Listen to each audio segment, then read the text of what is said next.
Ravi de vous retrouver pour ce journal de l'économie. Merci de rester avec nous pour son développement. Inflation à 300%, pénurie de pain et de carburant. PIB en berne, le Soudan a dévalué sa monnaie de 85% pour sauver son économie.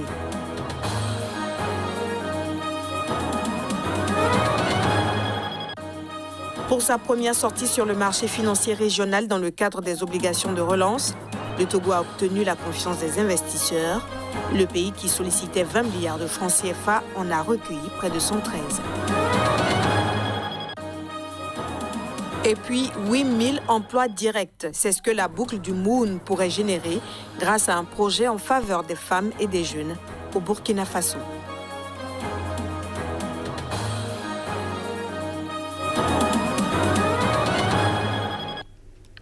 L'État du Togo, à travers sa Direction générale du Trésor et de la comptabilité publique, a obtenu le 19 février sur le marché financier de l'Union monétaire ouest-africaine un montant de 22 milliards de francs CFA. C'est au terme de son émission d'obligations de relance du Trésor de maturité 5 ans, organisée en partenariat avec l'agence UMO à titre basée à Dakar.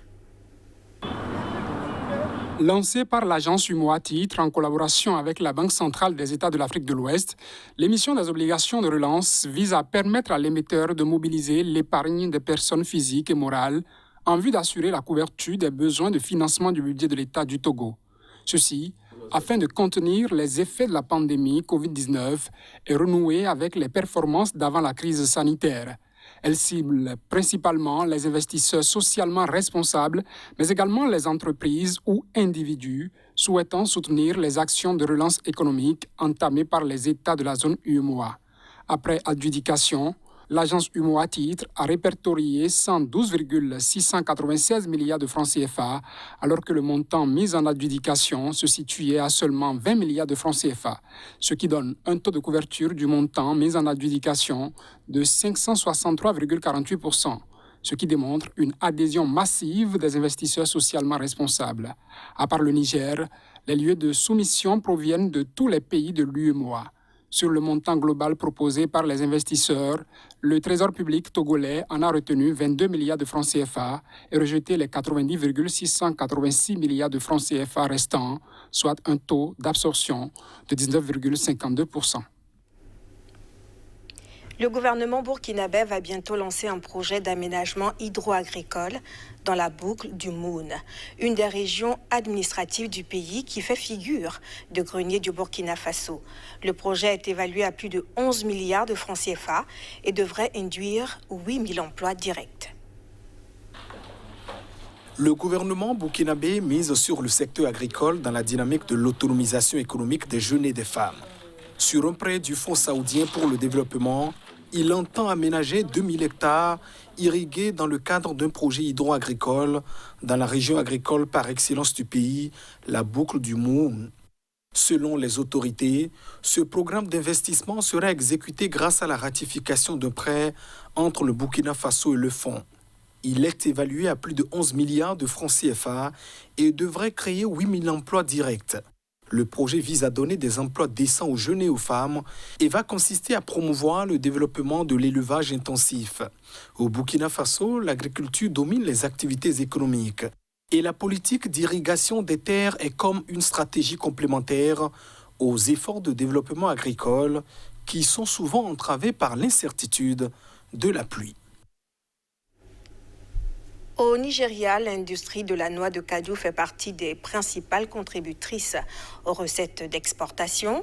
Si le secteur dispose d'un potentiel certain de croissance, il traverse depuis quelques années une phase de stagnation. Une situation que l'exécutif essaye de débloquer. Le gouvernement a signé un mémorandum d'entente avec le département américain de l'agriculture afin de stimuler sa filière noix de cajou. Dans les détails, l'entente entre le Nigeria et le département américain de l'agriculture USDA permettra aux géants d'Afrique de l'Ouest de bénéficier du projet West Africa Pro Cashew qui sera mis en œuvre par la CNFA, Cultivating New Frontiers in Agriculture, une organisation internationale de développement active dans la conception d'initiatives agricoles durables. Le projet qui s'étendra sur une période de 5 ans vise à augmenter la production d'anacarde et à accroître la capacité de transformation de la noix. Il ambitionne notamment de faire passer la récolte de 260 000 tonnes actuellement à 350 000 tonnes d'ici 2023, surtout grâce à une hausse des rendements et porter la part de la transformation à 35% de la production à cette échéance. Dans cette optique, la CNFA devrait nouer un partenariat public-privé avec les agro-commerçants et les fournisseurs d'intrants et travailler de concert avec les organisations de producteurs ainsi que les entreprises de services pour renforcer la chaîne de valeur de l'anacarde. Au Nigeria, la culture de la noix de cajou est réalisée dans 19 États sur plus de 1000 hectares. Dans le pays, 6e producteur mondial de la matière première, l'exportation du produit génère annuellement plus de 100 millions de dollars. Rendons-nous au Sénégal à présent pour dire que le déficit budgétaire du pays s'est fortement creusé de 477,30 milliards de francs CFA à fin décembre 2020 comparé à la même période de l'année 2019. Selon les données établies par la Direction de la prévision et des études économiques basée à Dakar, ce déficit budgétaire est estimé par l'organisation à 1006,20 milliards de francs CFA durant la période sous revue, contre 528,90 milliards de francs CFA à fin décembre 2019. Et puis, au Soudan, le pays a adopté le 21 février un régime de change flottant dirigé afin de satisfaire les demandes du Fonds monétaire international, au risque de provoquer une flambée des prix et d'attiser le mécontentement populaire. Cette mesure fait partie d'une série de réformes lancées par Khartoum pour stabiliser l'économie du Soudan. La Banque centrale soudanaise s'est livrée le 21 février à une dévaluation brutale de la livre en annonçant une unification des taux de change. Le Soudan traverse une grave crise et les pénuries et hausses de prix rendent la vie difficile aux populations. La mesure permettrait donc de stabiliser l'économie. Concrètement, la Banque centrale soudanaise s'aligne sur le taux de marché noir, c'est-à-dire que le cours de la livre soudanaise va passer de 55 livres pour $1 à 375. La mesure était réclamée par le Fonds monétaire international, mais aussi l'ensemble des bailleurs de fonds. En alignant les deux taux de change, la Banque centrale ouvre la voie à toute une série de programmes d'appui financier. Ainsi, les États-Unis et la Grande-Bretagne vont pouvoir débloquer plus de 1,5 milliard de dollars d'assistance. Mieux, le Fonds monétaire international, qui a déjà salué le programme de réforme économique du gouvernement, va désormais pouvoir restructurer l'énorme dette du Soudan qui dépasse les 60 milliards de dollars. Reste que cette dévaluation risque d'enflammer un peu plus la rue. Avec une inflation qui frôle les 300% en rythme annuel, les Soudanais sont confrontés à des difficultés terribles. L'an dernier, la fin d'un certain nombre de coûteuses subventions sur le pain et les carburants avait provoqué une flambée de manifestations. Nous revenons au Sénégal pour la saison agricole 2019-2020.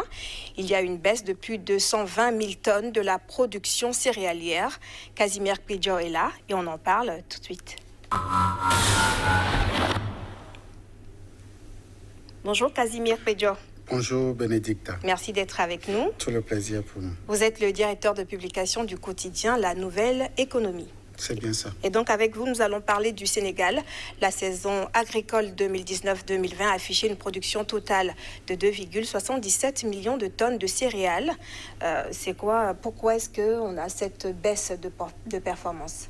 Merci Bénédicta. Il faut dire que la superficie emblavée au cours donc de cette campagne sous revue, c'est-à-dire la campagne 2019-2020, a connu une régression en termes donc d'efforts non seulement du gouvernement, mais aussi de tout donc les structures pouvant permettre au Sénégal de disposer donc d'une production agricole des meilleures. On ne saurait attribuer donc cette situation à la pandémie, mais d'une manière ou d'une autre, de façon indirecte, c'est la pandémie pandémie qui a aussi eu raison donc de la production au niveau de ce pays. En tout cas, vous le disiez tantôt, pour le compte donc de cette année agricole-là, 2019-2020, le Sénégal a fait une baisse de performance de plus de 120 240 tonnes, soit 2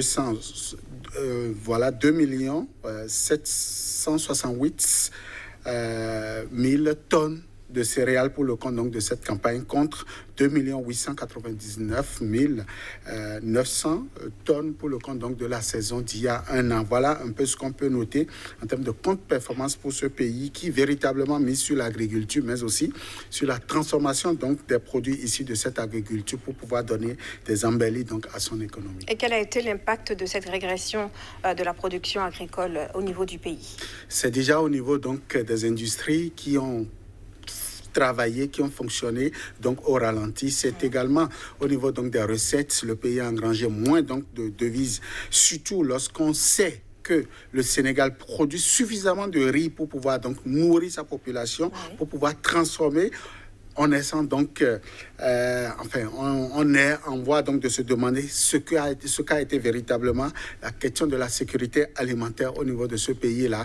Oui, le Sénégal a connu d'énormes difficultés. C'est d'ailleurs ce qui a justifié la croissance des importations de cette spéculation. Je veux parler donc du riz au cours donc de la campagne, au cours de la saison sous revue.